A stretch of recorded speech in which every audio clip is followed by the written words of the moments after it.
各位馬迷朋友，大家好啊！歡迎嚟到田雞開講，我係田雞啊。今條片啊，俾翻大家就嚟緊10月22號星期三跑馬地谷草賽馬日嘅兩匹心水降膽啊！咁今次啦，分別揀咗第3場同埋第8場啊，呢兩場賽事啦。首先第3場嘅4班1200米賽事呢，12匹馬上陣啦。呢一組咧，大家個成績都唔係話太好噶，咁啊，因為都有啲側身馬喺度啊，咁啊，例如啦，開心果啊、起馬、甜蝦女啊、手進啊等等嘅馬匹咧，其實出賽個次數咧都未話太多，甚至係未見到有咩成績添噶吓。嗱，咁啊呢一隻咧，今次揀翻呢一隻，其實埋門咧喺暑假嗰陣啲操練咧都係啦，整咗副靚嘅集箱啊。近排都已經做咗啲熱身啊，咁樣嘅啦。呢一隻馬上仗遇正一啲咁嘅落班啦，又有啲實力嘅側身馬啦，緊輸咗翻嚟啊。咁啊就係想揀翻5號啊，宜昌精神啊，金城江、沈集成啊嚇。嗱，咁啊大家唔知有冇留意到，其實呢兩位咧合作個次數咧越嚟越多喎，好似啊。咁啊金城江都拍到啊沈集成碼頭啦，開始啊。呢一隻宜昌精神咧，今季都出咗2場嘅賽事噶啦。上一仗咧，宜昌精神其實都係啦，同緊啊飛龍在天啊、紅愛社啊、飛輪霸等等嘅馬匹啦去同場跑啊。飛龍在天、飛輪霸呢一啲都叫做有啲實力嘅側身馬啦。紅愛社上次啦就真係食正一個落班啦，用上報文啦。咁樣去跑過第2名嘅翻嚟啊！咁啊，宜昌精神上次即係僅啦，輸俾呢3隻馬咧，跑過第4名翻嚟。咁我覺得啦，上場嘅同場對手咧都係比較強啊，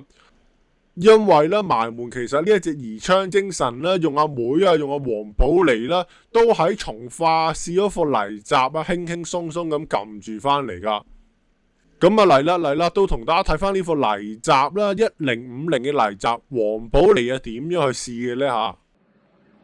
好啦，開閘啦，大家出閘都嗱，咁啊望翻啦，藍三白冇出面嗰隻啊，就係呢一隻宜昌精神，其實出閘快噶，但係全程俾人頂出去3碟咁樣走噶吓。長算齊整啦，落腳少少慢啲嘅一檔啦，馬會賽衣咧叫做非凡勇士啊，另外留在包尾外檔白衫綠袖咧叫做團長號啊，64分嘅自救馬。好啦，準備轉彎啊！埋咗藍佔先咧，就紅三白就個種得好啦。外邊咧就湖水藍色衫咧就宜昌精神。中檔位置第3位咧，亦都係見習學員士嘅戰寶啦。埋邊第4就非凡之選。外邊綠袖咧就嗱全程大波歐咁樣跑噶啦，藍衫宜昌精神。團長好，包尾咧就非凡勇士。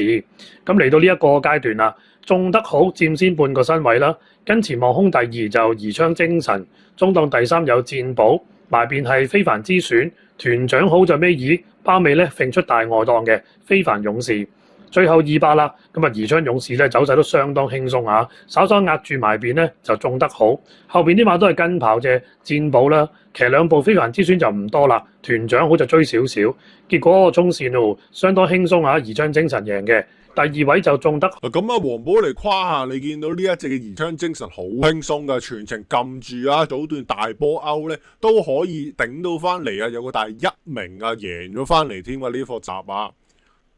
咁啊，我都有理由相信呢隻宜昌精神啦，今場有機會擺前少少走嘅，未必好似之前阿麥道朗贏馬呢，咁啊大後上去追啊吓。因為始終睇翻近排跑馬地賽事又好啦，沙田賽事都好啦，其實近排都有啲比較着數噶，一啲前領馬、前置馬，所以啦呢一啲宜昌精神啦，埋門啲閘商咧，你見到哇喺子彈咁快嘅出閘。都係有啲着數噶，加上開心樂園嗰啲會係今場咧比較快嘅一啲馬咧，都抽到個12檔，唔係話太好跑噶吓。所以啦，呢一啲跑法咁彈性嘅宜昌精神，你見到佢擺前面原來又得嘅，之前贏馬後上又可以嘅吓。咁喺今場遇正對手唔係話太強嘅情況下咧，都係啦比較大嘅一個爭勝機會吓。金城江都係啦，要把握一啲嘅機會噶啦，趁住拍到一啲沈集成馬房，係要交翻一啲成績出嚟噶啦。因為騎練合作咧近排又多咗噶啦，但係個成績就未話太過標青啊。始終下風馬咧都係比較多。咁啊，宜昌精神叫做近排啦，金城江啦。策騎嘅馬當中咧，算係實力比較高嘅一隻馬，所以啦呢一場4班1200米咯，我覺得值得搏一搏啦。因為呢一啲嘅騎師咧，始終都唔會話太過吸飛啊，都會係有啲賠率嘅嚇。咁啊，所以啦5號宜昌精神啦，咁啊呢一個時間唔揀佢都唔知等幾時噶啦啊！5號宜昌精神金城江沈集成。嗱，咁啊，接下落嚟第二隻心水就係第8場嘅3班1650賽事啦。嗱，呢一場啦就會想揀翻啦，呢一隻馬都係之前有跟開噶啦。其實因為季初嗰陣咧，第一場初出嗰陣咧，都係覺得佢準備做足啦，準備功夫做得好好啦。咁啊嗰陣都跑到個第2噶，之後再出升3班，原來都可以啊撲得近啊嚇，證明呢一隻馬原來個質素咧都係有喺度啊。咁啊今場都值得揀翻啦，就係11號啊醒目先驅啊董明朗蘇偉賢。咁啊，今季初出嗰場其實都有揀到佢嘅，跑沙田1004米，跑到個第2名，之後升咗3班啦，哇！原來都可以繼續上到名嘅呢一隻醒目先驅，咁啊睇嚟個狀態咧真係好鬼 fit 啊！咁啊上場同場嗰啲對手都係南區之星啦，都係今次咧同場又再對壘嘅對手啦嚇。比佢更加啲着數嘅就係啦，佢啊其實就係正野馬路程係跑馬地1650噶，咁啊之前上2仗沙田1004都得，咁啊今次跑翻野馬路程啦，道理上啦應該會更加之好啊嚇！呢一隻醒目先驅都係董明朗啦嘅一啲私家坐騎嚟噶啦。咁啊，之前季初咧沙田嗰場跑第2名嗰場揀佢嘅原因咧，最大嘅原因就係董明朗咧自己親自啊想從化去操呢一隻馬噶，埋門啲操練咧都係十足噶，咁啊大家都見到啦，董明朗親自喺暑假嗰陣咧試足2課大閘啊，仲上咗從化去操啦，咁啊嗰陣嘅表現咧都係相當之好噶嚇，咁啊所以啦，點解你見到佢一 Q 一批咁樣翻嚟啊？嗱咁啊嚟啦，都同大家睇翻上仗醒目先驅啊，初次跑呢個沙田嘅3班賽事啊，點樣發揮先啊嚇？第2，好，你一起步令狐沖啊慢咗閘，一檔啦快閘嘅14號啊，黃衫醒目先驅啊。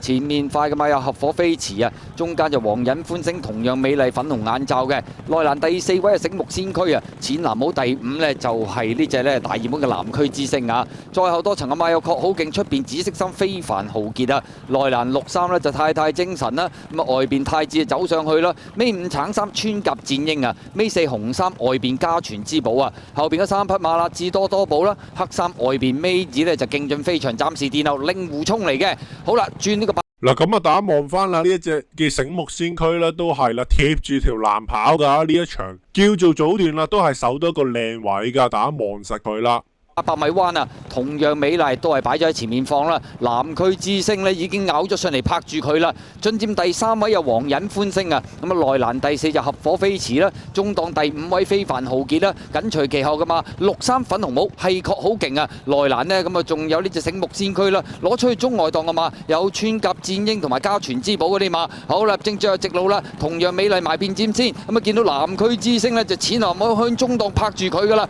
後多層啊嘛，中間皇仁歡星啦，出邊追有非凡豪傑啦，入邊仲有合火飛馳啊，醒目先驅嗰啲馬，最後200零米同樣美麗埋邊鬥緊中間位置，南區之星兩隻馬鬥得難分難解啊！咁啊見到埋邊傳上嚟噶嘛，醒目先驅中間皇仁歡星接近終點啦，埋邊同樣美麗依然係佔先都好有機會直落。嗱咁啊，醒目先驅都真係貼住啊，同樣美麗啊，南區之星咁樣跑噶。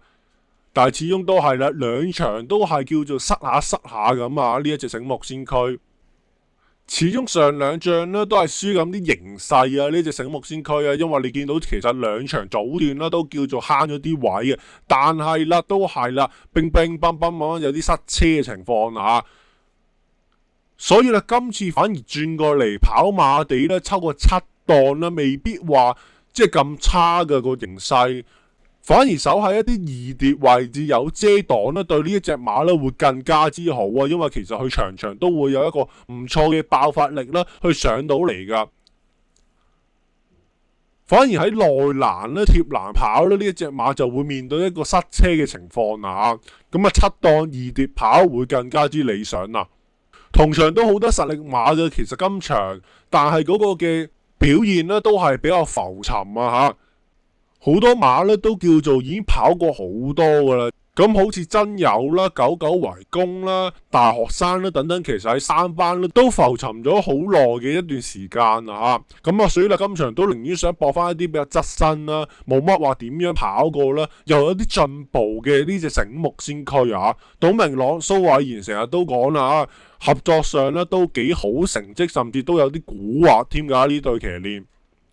咁啊，所以啦，呢隻11號醒目先驅董明朗、蘇偉賢啦，第2匹心水揀翻啦。最後啦，多謝大家一路以嚟支持啊！大家有咩心水想同我分享咧，都可以留言同我講。下條片再同大家見面啦，拜拜！如果有興趣加入我哋田雞開講嘅大家庭，可以去翻 YouTube 嘅首頁，再撳簡介，去下面加入田雞開講嘅大家庭。每一個級數都有唔同嘅心水俾翻大家，大家可以按照自己嘅喜好去揀翻唔同嘅級別。中意嘅話可以訂閱我哋頻道，撳翻個鐘仔，仲有我哋嘅 Facebook 專頁。下條片再見。